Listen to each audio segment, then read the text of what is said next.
Welcome everybody. I thought that we would start with a moment of silence in honor of the Quaker tradition that this is based off of and came out of. So if you would join me in that, please.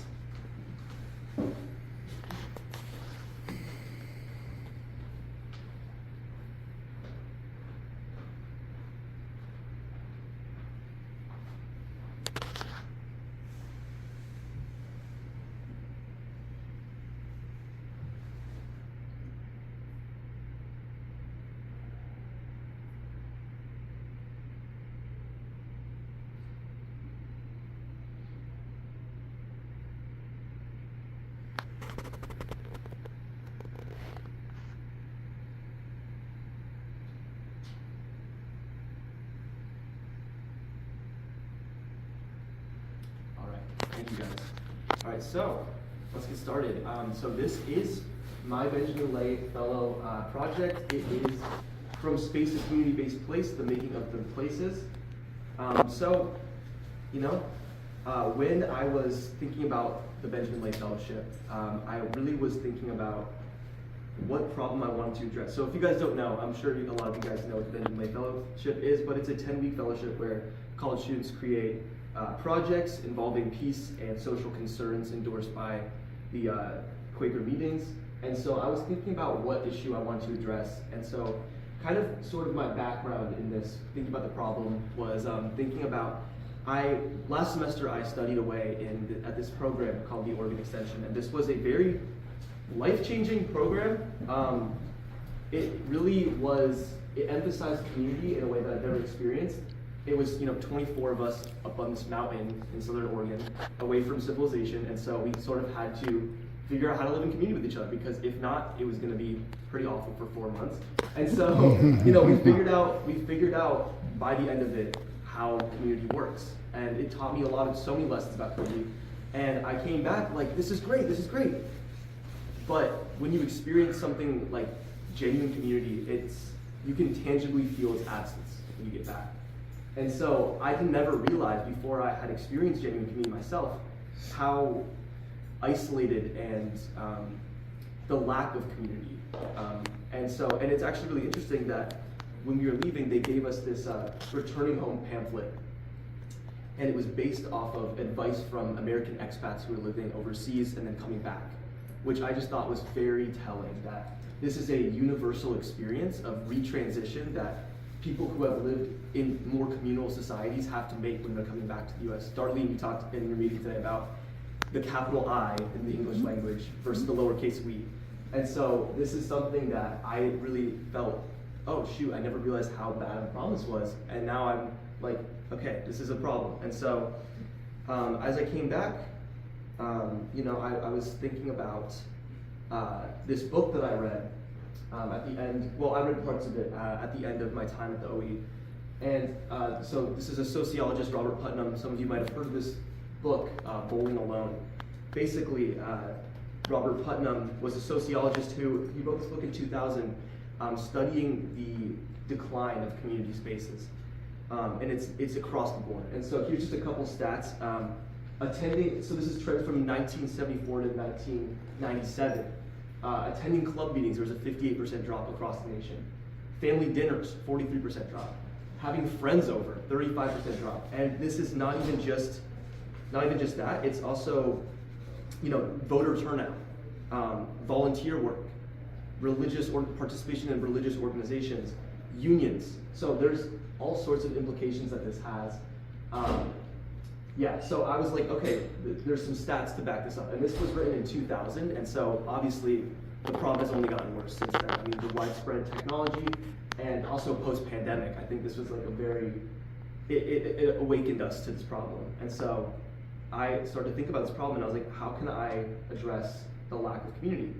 And so here's just a couple graphs to talk about the problem. And so this is from the American Time Use survey between 2013 and 2021. As you can see, the change in time spent. There's a lot more time that we're spending alone, which is not necessarily a bad thing, but when you put it with other graphs like this is Google search trends between 2010 and the present on things like where to make friends, how to meet people, how to stay in contact, social groups near me. Like these things are all spiking in just Google searches. So obviously this is a problem. There's a need here that is not really being addressed. And I started to think about this problem and how it would tie to social concerns and justice concerns. And when Robert Putnam was talking about unions, I just thought that was really interesting, the decline in collective action. And so here's union membership. This is from the Bureau of Labor Statistics, 1983 to 2022. And in 2022, they hit an all-time low, which is really interesting. And this is like, obviously after Putnam started his survey, so it used to be even higher than this. But it's like 10%, barely even scratching 10% at this point. This has all sorts of implications for things like worker pay. So here's a chart from the Economic Policy Institute on pay versus productivity. And as you can, I just thought this was really interesting to point out that Putnam really identifies a post 1965 is when this problem started to become more prevalent. And this is exactly when these two start to split apart. And here's what it looks like today. So this is where we started, this is where we are now. And so I'm not trying to draw a direct line between worker pay and community, but I am trying to illustrate the fact that this has all sorts of social implications, because when there's less community action, like when there's less community spaces, there's less community action. Social problems are not confronted, and powerful interests are able to take advantage of individuals more effectively than communities. And so, first of all, I want to just open it up and say, are you guys aware of this problem? Do you see this problem? And have you seen this manifesting itself in your communities? I'm just interested if anybody has anything to say at this point. Yeah, David. Yeah, I mean, I think I've been reflecting a lot on how the pandemic, also exacerbated some of this, because it tended to, I think, create a fear factor around gathering. I think there were already some trends that were in the other direction, but then you also have now the fear factor of like, oh, I walk into a room, I'm going to get sick, and some of that obviously is unwinding a little bit, but we still see that, and I think that also the social, I understand it completely, the need for people to mask because they want to protect their health, but then again, how does that signal in the group, when you're with masked people now, you can't see their expression, right. And it has a right. feedback effect that is, affecting community. Yeah. I would suggest the literal fear mongering as a political strategy, back to Nixon anyway. Yeah. Has also contributed to this. So those of us in my cohort remember childhoods where we felt free to, go out the door on a Saturday morning and right. we'd be expected back at dinner and nobody worried about it much. Now you would be turned in by your neighbors for being an irresponsible parent because of this scary world. Right. So people have been enculturated into right. being afraid of each other. Yeah, and that's interesting because I was gonna say when you do have communities and you're knowing your neighbors, that fear decreases for sure. Yeah. When we were talking, I was thinking about the intervention of the internet, and right. I was thinking about LinkedIn, making friends on what's that thing called everybody does, Facebook, until I'm not. And trying to form these communities where you don't really have to have the socio-emotional connections, and therefore you don't develop your socio-emotional skills. I'm also thinking about how we are seeing a resurgence of what's called meetups. So meetups to hike, meetups to birdwatch, meetups right. to do over certain yes, meals. That's really. And the yearning that people have, actually, one of the byproducts, positive byproduct from the pandemic, is that the internet connections aren't sufficient. Right. And people want that interpersonal, they want that, you're in my space, I'm in your space, and I'm watching my 6-year-old relative finally begin and be forced to look at people in the eye and to know what it feels like to be hugged not just by mom and dad and close relatives. So I predict there's such a innate yearning for human connection that communities are going to start to resurrect. Maybe it's a hopeful thing, but as you said, when there are less community spaces, there is also less community action. Yeah. And that's another reason why I love what you're doing. Yeah. I was gonna say that's really interesting, the meetups thing. Like, sort of, you have to schedule time to hang out with people rather than just like an accidental run-in. And so that's something we're gonna be talking about with community spaces, which actually leads me to, how communities. So I was like thinking like, okay, so how do communities even form? And I sort of started to think about another sociologist, Mark Granovetter, who in like the 70s published this like thing, basically stressing the importance of weak ties. So he said it's actually less important about your intimate, strong friendships and more important about you have a lot of like a very far-reaching social network of acquaintances that you can like get jobs from. And like this is where the adage like it's not about what you know, it's about who you know. Like it comes from him basically, because he stressed the importance of good, healthy communities have a lot of weak ties. It's not as much about the strong ties. It's about like you have so many people that you're like, I know of them. That's declining.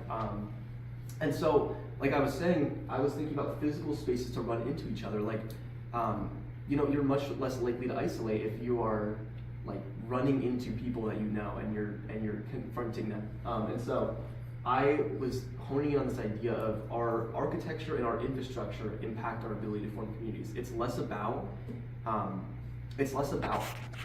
about our emotional intelligence and all that, but it's so important that we don't blame individuals, we blame our structures, because that is a really important part of it too. So there was something else that was happening during this period from 1965, and that was urbanization and suburbanism. Yes. And those, in terms of structural influences, those are huge. So Totally. Those of us who grew up in the countryside, there weren't a lot of people around, but you depended on each other to a degree. That interdependence created a community, even though you didn't know a lot of the neighbors terribly well. Right. So anyway, that shift, I think, is very significant. Yeah, absolutely. That was actually one of so Putnam actually like sort of came up with a list of like 5 factors that he talked about, and suburbanization was one of the major ones. Another major one was the television. So that has interesting implications. Anyway, but so basically all this led me to the question that was centering my project, which is what makes a physical space a place of community. And so this is sort of the outline of what we're going to be talking about this forum. We're going to talk about third places, which I'll explain more. We're going to talk about community gardens, my project and how it sort of fits into this, and then a discussion at the end. And we'll be discussing throughout as well. But and I just wanted to outline some intentions of what this forum is for and what we're trying to do here. And so, first of all, I want to illustrate the problem of the Black community and some potentials and the solution, which in my opinion is community spaces. And so that's sort of what that intro was.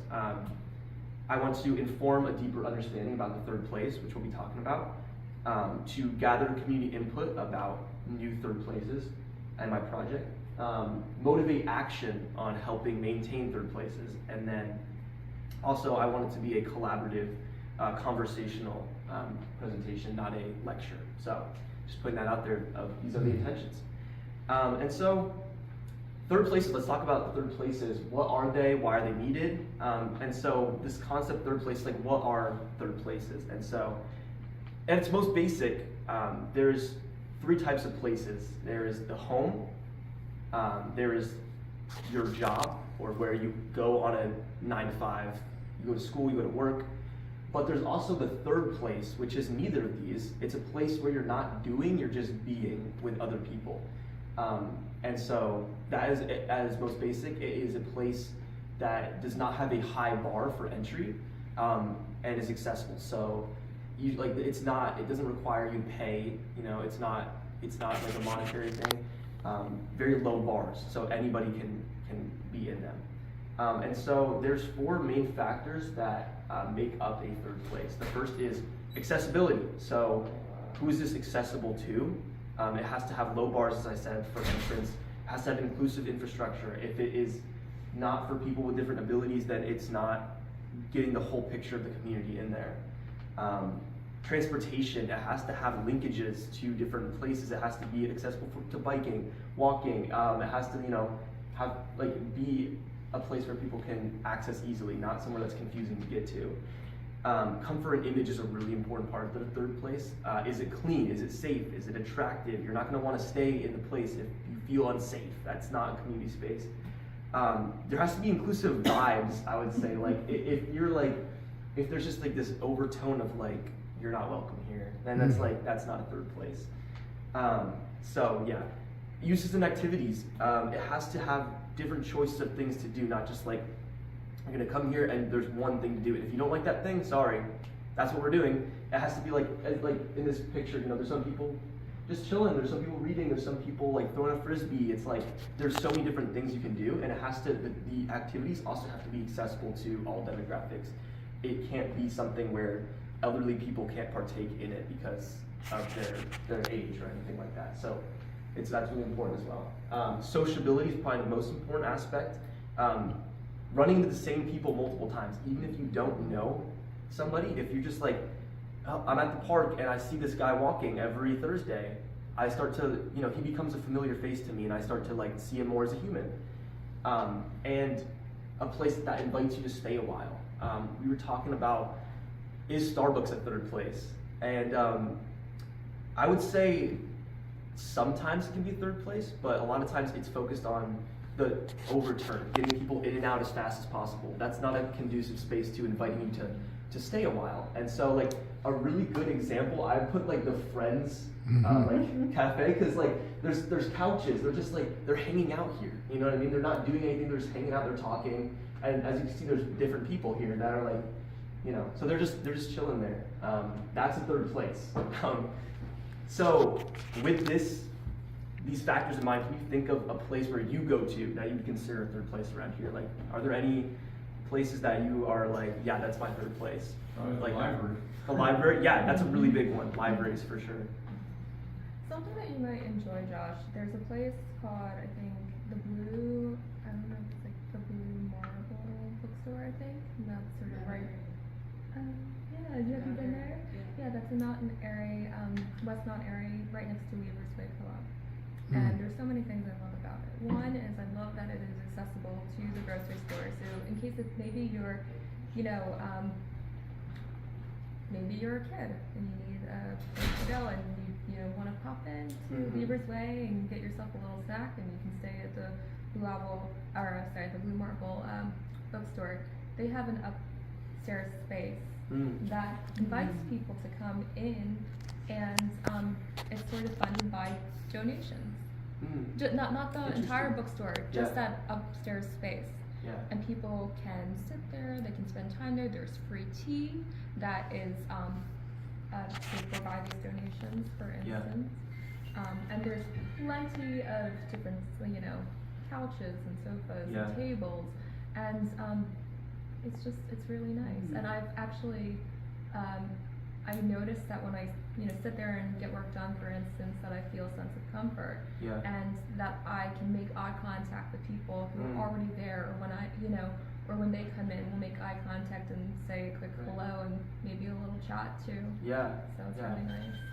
That is a really good example of third place for sure. That sounds awesome. And it's really interesting that you said it's funded by donations, because when I was doing research for this, like I kept coming across this idea of like, don't let money be intimidating, because when you establish a third place, people want to do it. Like, people want to fund it, and so like, let it speak for itself, because the benefits are like, people are like, oh, this is great. Let me, like, I want to partake in this, So that's really interesting that it's funded by donations. So yeah, some other types of third places I was thinking about, some parks for sure, public libraries, of course, places of worship are really important, bars and pubs, definitely.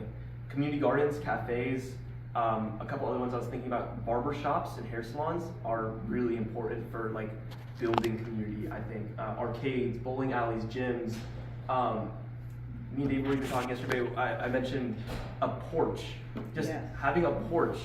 And so you're seeing, like, you're, you know, on your porch and it's nice out, and then you see somebody walking past and you're like, hey Bill, like, how's your mom, you know? Like, it's just like, there's so many different places that it can take, so many different forms, and it definitely is not limited to these, but these are just some ideas of some types of, to get you thinking about what it could look like. And so, why are they needed? So there's a lot of reasons, obviously. Strengthens connections between members of the community. You know, as I said, you're seeing the same people. It just naturally builds a strengthened connection, even if you're not like just sitting there and chatting and getting deep. It's just like a quick hello, and you're recognizing a familiar face. That's going to strengthen connections, make you feel less like, okay, these people are hostile. You know what I mean? It fulfills your psychological need for interaction. We all need interaction, and if you're getting in your car and you're driving from the first place to the second place, work, and then you're getting in your car and driving from the second place to the first place, you're never getting that interaction that you desire, that you crave. And so it's so much easier to isolate when you're just in a car and then just going back and forth between the first and the second place. When you're in the third place, you accidentally run into people. You interact with people you never expected to. And then, as I mentioned before, the collective ability to organize and collaborate. If a community is not able to talk about, hey, this is a problem for me, this is really impacting me, it is going to be seen as an individual problem and not a communal problem. Mm-hmm. If for example, if you are a tenant and you're struggling to pay rent, you might be like feeling this shame, like, why can't I make ends meet? Why am I a failure? And then you're talking to other tenants in the third place, and it's like, yeah, wait, guys, this rent is outrageously high. Like, we need to do something about this. Like, wait, why are we all feeling like this shame about, like, I can't pay rent? It's all of us. This is a collective problem. And so that really impacts our ability to collaborate, to organize. People we wouldn't normally talk to. When you are online and you're getting it from the first place to the second place, it is so easy to dehumanize, and it is so easy to not, that face-to-face interaction, when you are espousing harmful beliefs about people, and then all of a sudden, here's a member of that group right there in your third place, in your community, and that is that's a human being. You're seeing a three-dimensional human being. That just, you have to confront your stigmas in those instances, instead of, like, it's so easy if you are never confronted with that to just have these harmful beliefs about other people. Yeah, and this is what I was saying about the tenants, like, you know, it has all sorts of implications for collective action. So yeah, how does the concept of the third place strike you? What resonates with you, and maybe what doesn't resonate with you? Like, anything? Any thoughts? Yes. So I have a thought. I think it's really interesting, the psychology around this, because you know, we have when you're involved in organization management of facilities, you know, there's always voices in the background who are like, liability, you know, risk, you know, putting like lots of reasons to lock things down, like security, you know what I mean? So there's like a lot of counter pressures on this idea, which I think make people loath to open up their communal spaces to the general public. Right. You know what I mean? Yeah. And I think that is creates a loss of community. You know, when people become obsessed with like imagining what could go wrong, right. Like, you know, and I think by the same token, I think that I was just in Europe visiting my son, and I noticed, you know, again, one of the things that they have in Europe that we don't seem to have anymore is this idea of the public square, like, you know, the like center place, which has a park, cafes, people milling about in the way you say. It's amazing to me how many of our public spaces like that are devoted to parking. Yeah. Like, you know, so it's like instead of having a square, we have a parking lot. Yeah. You know, and then I was thinking about malls also, just the idea that it's like we've created, like, the closest thing we have to like these third places, I think, are used to be shopping malls. But those are just like a shrine to, like, you know, consumerism. Yeah. And so there's a lot of, again, countervailing pressures on that. Right. So I think it's very, very provocative to think about this, and what we could do differently, and how we have to overcome fear of what could go wrong, you know, to build spaces like this. I think that's important. Like sort of fear of, I think a lot of people uproot from communities very easily. Yeah. And so there's a fear to dig into a community because conflict resolution is so rare. Yeah. And it's hard to dialogue. And that's one thing that, like, I feel like it's so valuable that this is a Quaker fellowship because Quakers demonstrate conflict resolution so well, I feel, because of the fact that they don't vote. And so they have to agree. They have Right. to like get down to like what's really going on here, and that's Yeah. very inspiring to like Yeah. to building community because that's really rare. Yeah. Yeah, Sarah. You've got me thinking about Dilworth Plaza outside of City Hall in Philadelphia. Where if you go there now, it can feel like a third place. And it is. And it's very different than it was during Occupy, like 10, 12 years ago. Oh, yeah. When it was extremely dynamic and there was a library and a medical center and all sorts of democratic conversations and stuff going on. And there's that question of like whose space is it and what is the purpose of it? Right. And that community was pushed out and replaced with a skating rink and a new fountain, and you can still go there and experience a kind of community, but the ties that were being formed there were intentionally broken. That is interesting. Yeah. Because community is a threat, you know, to the status quo. Yeah, absolutely. Yeah. So yeah. I was just going to point out some of the positive things that happened during the pandemic. In downtown Wayne, for instance, all the restaurants had sidewalk dining. There was music, outdoor music. The tables were crowded. You could walk up and down the street in Wayne in the evening and on the long weekends and in decent weather. And this went on like the outdoor dining for like 8 months of the year. Yeah. They had heat lamps and everything. And just in general, and people in my neighborhood, the gyms were closed, so people were walking around the neighborhood and stopping to chat at 6 feet distance and all that. And Zoom, more groups, more diverse groups and dispersed groups were scheduling regular meeting times. So to me, there were a lot of these things were positive benefits. Yeah. And some of them have continued and some of them have not. Right. Totally. That is very interesting. I remember by my house there was like this massive parking lot, and all the restaurants that were by the parking lot, they expanded their outdoor dining into the parking lot. There's live music, and I was like, this could be what it's like if there wasn't a parking lot here. Like, so, and then of course after the pandemic, now it's back to a parking lot. So it's like, guys, we realized what we could have had, and then we lost it again. Come on. But yeah. So as I was thinking about the third place, I wanted to hone in on one specific one, and I chose community gardens. And so I want to talk about why I chose community gardens and what makes a garden a community garden, because that's a question that I had for sure. So why community garden? We'll do first a more personal, like why I chose it, and then second, like the benefits of community gardens. Definitely works well with values. There's a lot of Quaker values that are reflected in community gardens, especially stewardship and community.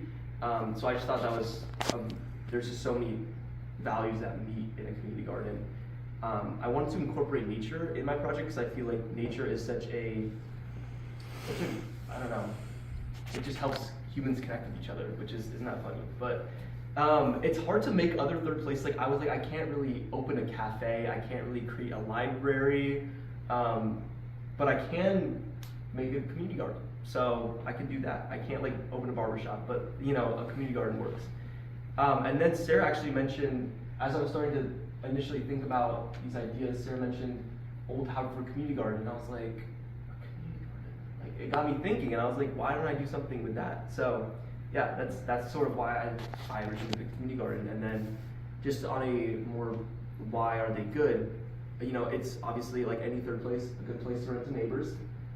It increases local food security. So there's all sorts of different implications that community gardens bring with them for social concerns. Like also keeping the cycle of life tighter. This is like important for, we have sort of, because of like globalization and all that, we have like a larger cycle of life, and it is easier to dehumanize when you're not seeing that, the underbelly, I suppose. This keeps the cycle of life tighter. You realize you can actually grow food in your backyard, and you don't know exactly what labor laws are like overseas getting your food. There's all sorts of implications for global food supply chains, and so just keeping the cycle of life tighter is I think it's a practice of ethics. It empowers people, just the realizing you can grow food and like holding what you grew in your hands. I feel like that is so empowering. It definitely empowered me when I was working on a garden in Oregon. That was like my chore, was working in the garden, and so that kind of unlocked all sorts of ideas, and actually led to me becoming vegetarian. So like there's just so many implications for having the cycle of life being tighter. It leads you to all sorts of revelations that I wanted to explore. And then yeah, like a community garden is, I feel like, the best third place at building something instead of just going to a place and chilling. That's good too, but with a community garden, you are building something with other people, and that is really powerful for community. And so, what makes a garden a community garden? It's more holistic than a normal garden. It involves different people. It's not just in someone's backyard. It involves cooperation, obviously. Usually there's like a bulletin board for community events, so like, you know, it can get like the community word out there. It's accessible, and also start to think about the value of art in gardens and the ways that like that's so beautiful. And so we're gonna be hearing from Miles later. And who is one of my best friends and a really talented artist, and I wanted to get him on board because I was like, art is such an important part of community, and so he's going to be sharing a little bit about some art he made for this project and the value of art in various places. And then also, the food a lot of the time in the community garden, the food goes to benefit the local community. So either like food pantries or even just having a community dinner where all the produce is shared and there's a dinner. So there's all sorts of great parts about a community garden versus a normal garden. So all this got me thinking. I was like, okay, I'm gonna choose a community garden. So how do I like do that? How do I restore places of community? How do I do that? And so I'm gonna be talking about my project now, and how I approach this. And so basically the project evolved from me originally wanting to do something with the old Haverford meeting. So I went over there to check out the garden, and I ended up not going with it for a number of reasons. It was very established already, and all the beds were just individually owned. It's still a community garden, obviously, but I wanted to do something more with cooperation and like shared beds and stuff like that. And so I decided to do something with a garden at Eastern, and there actually is a community garden over there that is overgrown and it is not in use. And I was like, this is actually easier because it's a lot of work to build beds and to have the space for a garden it's just a lot of work. And so I was like, this is already kind of halfway there, and so it's less work. And I also wanted to do something with the integration of the local community and the Eastern community. I was like, this is an opportunity.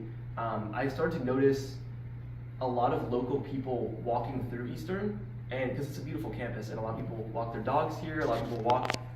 So many of you guys have shared that like you have gone to Eastern's campus, but it's just like walking through and then walking back out. And I'm like, I want to have a space where people are like, they stay a little bit, you know, they pause and they're like, I'm gonna stay here for a minute, and in that way, connecting to the Eastern community and like starting conversations and everything that good stuff comes with, instead of just walking through and then walking back out. And so through this project, I sort of involved I tried to outreach to the larger community a lot, and so I sort of partnered with Skunk Hollow Community Garden, which is it's in Wayne, I guess. Yeah, it's in Wayne. The Earth Keepers Club, which is a environmental club on campus already, who's already doing work on the garden. So I was like, I'm I'm gonna partner with them.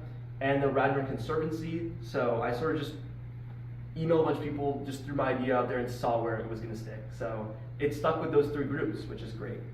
So for Skunk Hollow, I met with the director and we talked about community gardens. We talked about what makes them a community garden, some of their interesting policies.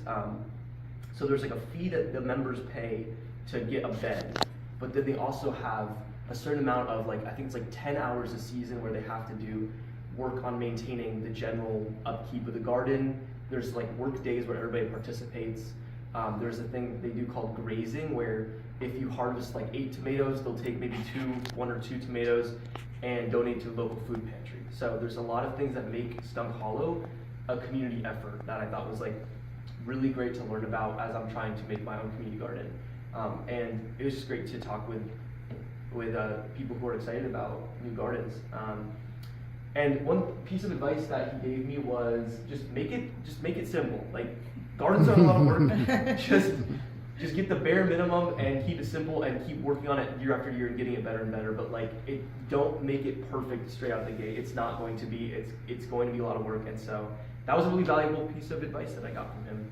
And then he also suggested that to get people aware of the garden and get people excited, to propose a work day where people can just come and they work and they meet people and then they're this is awesome, let's all work together to get something going. And so I started to think about, okay, maybe I can do a work day.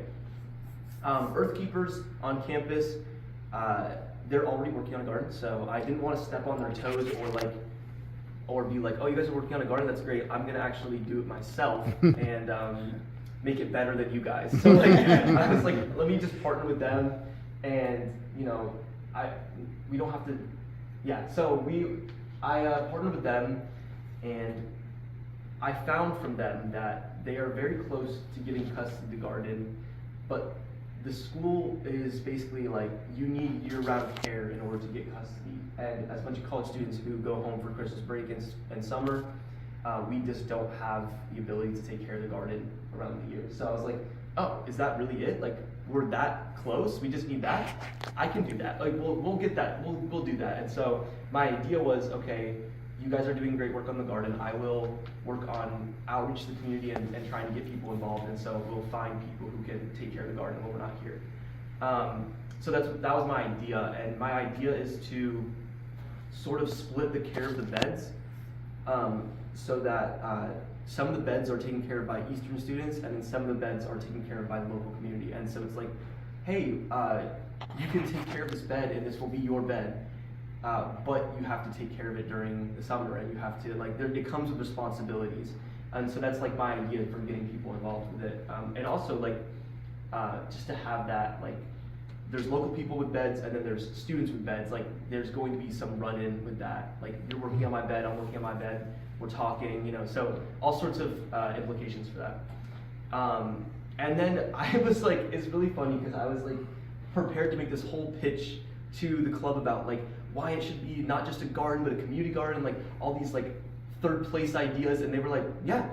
Yeah, I was expecting to have to persuade them. And they were no, we've talked about that too. That's. And I was okay, awesome. So we talked about a place for self-reflection would be really awesome to do, to make it a spiritual place as well. Picnic tables, benches, all sorts of things to make it more than just a garden, to make it a community garden. Having a place for community events, and all sorts of third place ideas that we talked about. And so it was great to have them already on board. And then for the Radnor Conservancy, this is actually more of a recent development, but the director of the Radnor Conservancy connected me with, it was crazy, she called me, she told me to call her last week, and she basically was it was crazy. I called her. She was so I have a team of 20 volunteers who are looking to do work in the community. Are you interested? And I was yeah. So that's awesome. So they are going to, so we set a work day. And so May 1st and 2nd, they are going to, so a team of volunteers are going to come and we're just going to do work on the garden. And so that's really awesome. The only problem is that that's right when I'm leaving, and so I was like, this is great, but it would suck to like do all this work and then I come back in the fall and it's like, it looks like we did nothing. And so one of the ideas that she suggested is putting salt hay on the beds. This is like it's like a mulch type thing from wetlands, from the eastern wetlands, and it like smothers the weeds and also is good for the soil. So I'm trying to get some salt hay so that, you know, the work is actually will stay. So that's, yeah. So where are we at right now? Basically, I'm closer than I expected to getting the garden off the ground, especially with the volunteers. That's really great. So basically, what we need at this point is literally just like a couple people who are interested to be like, yeah, I can check on the garden a couple times in the summer and pull some weeds. That's where we're at. And so that is what I'm working on doing right now through like this, and then through talking with the Radnor Conservancy more, and hopefully some of the volunteers fall in love with the garden while they're working on it. That's my hope, is that they're like, yeah, like I want to come back and I want to keep doing this. So that's my hope. Right. So the work day is already set. So the only thing that really needs work at this point is long-term care for it. And then once we get that, it's just a matter of beginning to transform it into a third place and get people involved more. Put a couple benches and picnic tables and stuff like that. So that's like the next step. That's farther down the line. But that is the current status. And so that sort of sums up my project and where we're at. So now I want to get some community input on what you guys think about this third place I'm proposing. What would encourage you to, what would you use the space for? Like, would you stop if you were walking your dog and you saw this place? What would get you to be like, I'm actually gonna sit for a minute? You know, like what would like encourage you to participate? Yeah. I think what's really cool about the idea is there's this term that they use with young children when they haven't yet developed social skills, which is like parallel play. They're doing the same thing beside each other, not necessarily talking. And a community garden gives people an opportunity to do that. You know, so there are great things that will come out of it with food and everything, but at the same time, it's not as purpose-driven as other community spaces might sometimes be. So I think that that's going to, like, having this active thing that you can do while other people are doing the same thing, and using that as a basis to start developing community relationships. I think it's going to be really great. Right, even just doing work side, like you guys are doing your own things side by side, that just builds so much trust even, right? Yeah. So, many hours of my childhood were spent sitting in one spot and becoming familiar with it and seeing what was around me, the insects, the birds. If I was near a little pond, which we had where I grew up, seeing amphibians and, you know, whatever. And I've never have been able to find a space like that that wasn't our place. And parks are designed always for the dogs and the picnics and the people coming together, and you don't connect with nature at all in the same way if you don't have little nooks. So I would encourage places where you could sit on a rock or something or other that's not a bench. Benches are great. I use benches too. But where you get familiar with the place through the seasons, and then if a butterfly is there or a praying mantis or whatever, you can just sit there and stare at it for a while. That to me is what helps children and those of us, anyone and everyone, if they sort of know how to do it. And children could model people who are paying attention to be connected and value their surroundings in a way that makes them want to protect it. Yeah, right. So pollinator, so not only vegetables, but bringing in things Right. that bloom, that bring in pollinators, and then finding someone, I'm sure there are plenty of people that do bees. Yeah, yeah. And if you're planting some flowers, they're always happy to put their bees there, and they maintain it. Right. And that's something else you can observe. It's really interesting, is to just sit there and watch the bees and see how far they go, and that whole thing is pretty fascinating. Yeah. This, I'm loving this, Josh, as I anticipated I would. It reminds me of conversations about race relations, for example. Many years ago, what we did was get people to work on a common task. She said, when you see people, it breaks stereotypes and biases, turns them upside down. It reminds me of when I was little, my mom told me I said that I wanted to buy an island. And I would have certain people, and other people would invite other people. And she said, honey, you're gonna need a whole country for that. It reminds me of my study of communes and intentional communities. And kibbutz in Israel, which are now finding their own demise as well. What I'm picking up also, and what's coming up for me, from what Diana just said, is the fact that different people have different social bubbles. And so that having small spaces for people, having larger spaces for other folks that may want to be in proximity but not be kind of in your face, or have someone in your face. And then having spaces that have all different elements, that have water, that have grass. I know someone who actually does cultivate bees. Lastly, it reminds me of my time with horses. Many people who know I have a horse. She's a co-author of the book I'm doing. And when you are with her, and it's Anna, by the way, when you're with Anna and other horses, they can pull you in to become part of their herd. And it's the same thing with people. When you're with people and if you see something in common, if your heart and mind are open to it, you become part of that herd or that community. Even if it's a temporary community. So, last thing I would say, I said that other one was last thing. Think about fundraising. Think about fundraising, friend-raising, money for salt, hay for weeds. I think it's a really doable project. I think people would love to contribute.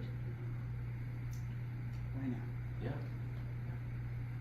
Cool. So one other thing, an entirely different experience I had in living in Baltimore for 23 years. Baltimore has a great tradition, which I think Philadelphia does too, but of murals, neighborhood murals. And those become very protected spaces that are manicured and kept and valued by the community. And it requires the community to have some functionality to begin with, to get the mural in the first place. The city supports it by paying the painters. The system works with any artist who wants to do it. The city has a binder with examples of murals or artwork the interested artists do. Neighborhoods can come get expert advice on which surface is reasonable in the neighborhood to paint on. And the city actually pays for the supplies and maybe a stipend or something for the artist. It's not a great deal of money, but it's something. And then the city, when I was there anyway, actually as a tourist, you can go and sign up for tours in different parts of Baltimore to go admire these murals. So it becomes a point of pride as well. And they're fascinating. I mean, they're absolutely marvelous representations. But often then there's also often a very nice green space that goes along with it, maybe an empty lot or whatever that's right beside it. So anyway, that just another perspective on how they become very important. Right, I think, And integrated with the garden. Right, I mean, I think art is so important in that pride of the space. That's why I brought Miles on board for it. Exactly. Something that been on my mind, there are some words here that I feel are very much related in so many ways. Empowerment, identity, inclusivity, and what I would really, what I think is so interesting is there's so many ways of looking at these words, including the word inclusivity and identity. Like, what does it mean to have an identity? What is your identity? Maybe you have multiple, types of identities. So, I, for instance, can identify myself as someone of East Asian descent. I can also identify myself as a woman. I can also identify myself as a non-official member of the Radnor community.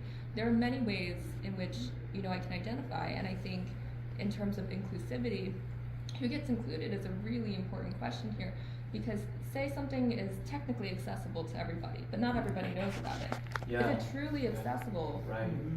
Totally. Is Right. it truly inclusive? Yeah. And I would argue that it's not. And I would say the same thing about if you look at the cooperative as an example.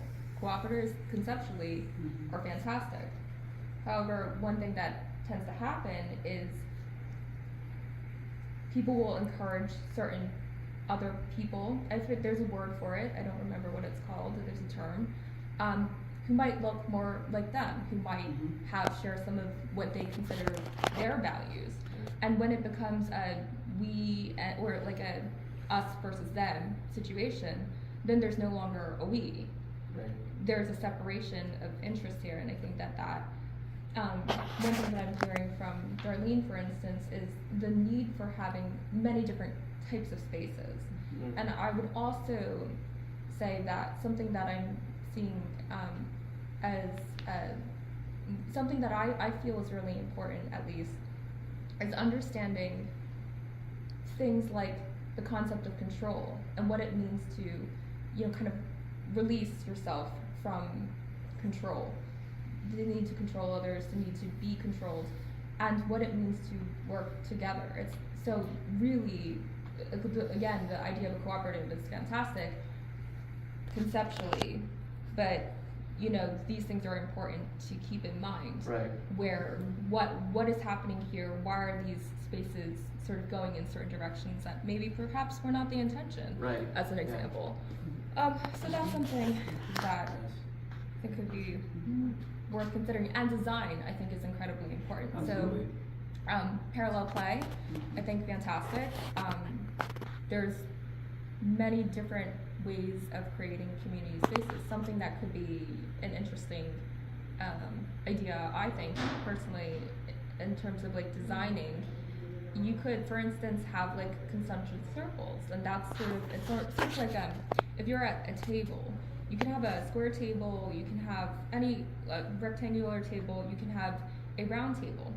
And something that they study this, they study the designs of these tables to see what feels, what sort of inspires conversation to happen. And part of that is this feeling of being comfortable and having kind of, these intimate spaces allow for people to be able to have these conversations. And how many people are at the table, for instance, is also a topic of conversation. If you have too many people, it can be hard to have sort of these conversations that are a little bit more, hey, turns out a bunch of people are interested in this topic and we're all really interested in listening and contributing or whatever. But if it's too, so it's good to have different types of spaces around. Right. But anyway. Yes. Yeah, I think that's very valuable to keep in mind, is even if the intention is good with the community space, it can easily become just a reflection of one group, or accessibility is also about getting the word out there and making sure people are informed and educated about this exists and you can get involved, right? I think what I'm trying to say is, in a way, if you design this intentionally at the get-go, and this is baked into the foundation, this idea of inclusivity and what it means, and what things, so that's something I think that is incredibly important. So if you kind of are already thinking about things like that, then that can mitigate some of these potential challenges. Yeah. Josh, I wouldn't say as a gardener. Okay, so Oh, yes. The first thing is you have to think about who wants to garden. What do they want to do? What do they want to grow? Or what, in the student population, what would interest them? Do they have some experience growing something, or are they starting from, this is above? Right. Put the leaves on top. Because one of the big advantages of community gardens is it's a limited space. And there are other people working there to grow, whatever their choices are. And it's impossible to walk in and feel you're doing this alone. Yeah. Because there are other people, even if you're just passing by in the beginning.